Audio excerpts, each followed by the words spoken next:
સુરત શહેરની કુખ્યાત અને વિવાદાસ્પદ સોશિયલ મીડિયા સ્ટાર કીર્તિ પટેલ સામે વધુ એક ગુનો દાખલ થયો છે, જે ગુજરાતમાં તેના વિરુદ્ધ નોંધાયેલા 10મો ગુનો છે। હાલમાં પાસા હેઠળ જેલમાં બંધ કીર્તિ પટેલને આનાથી મોટો ઝટકો લાગ્યો છે।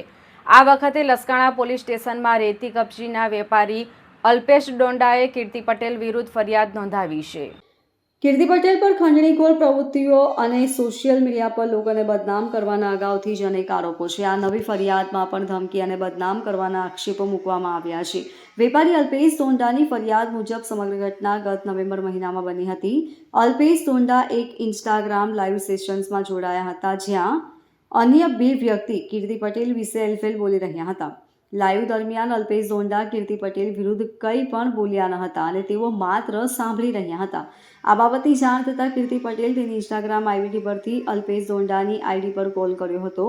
કોલમાં કીર્તિ પટેલે ડોંડાને અભદ્ર ભાષામાં ધમકી આપવાનું શરૂ કર્યું હતું। કીર્તિ પટેલ સામે મારામારી, ખંડણી સહિતના 10 ગુના, અપશબ્દો બોલી ધમકી આપવા અને સોશિયલ મીડિયા પર બદનામ કરવાની પોસ્ટ વાયરલ કરવા બાબતે લસકાણા પોલીસે કીર્તિ પટેલ સામે ધમકી આપવા અને બદનામ કરવાની ફરિયાદ નોંધી કાયદેસરની કાર્યવાહી હાથ ધરી છે। અત્રે ઉલ્લેખનીય છે કે કીર્તિ પટેલ પર અગાઉ મારામારી, ખંડણી અને સોશિયલ મીડિયા દ્વારા બદનામ કરવા જેવી અનેક ફરિયાદો નોંધાઈ ચૂકી છે। આ નવો ગુનો તેના વિવાદાસ્પદ કૃત્યોની યાદીમાં વધારો કરે છે, જેથી કીર્તિ પટેલ વિરુદ્ધ ગુજરાતમાં 10મો ગુનો નોંધાયો છે। Bureau report, LK star news, Surat.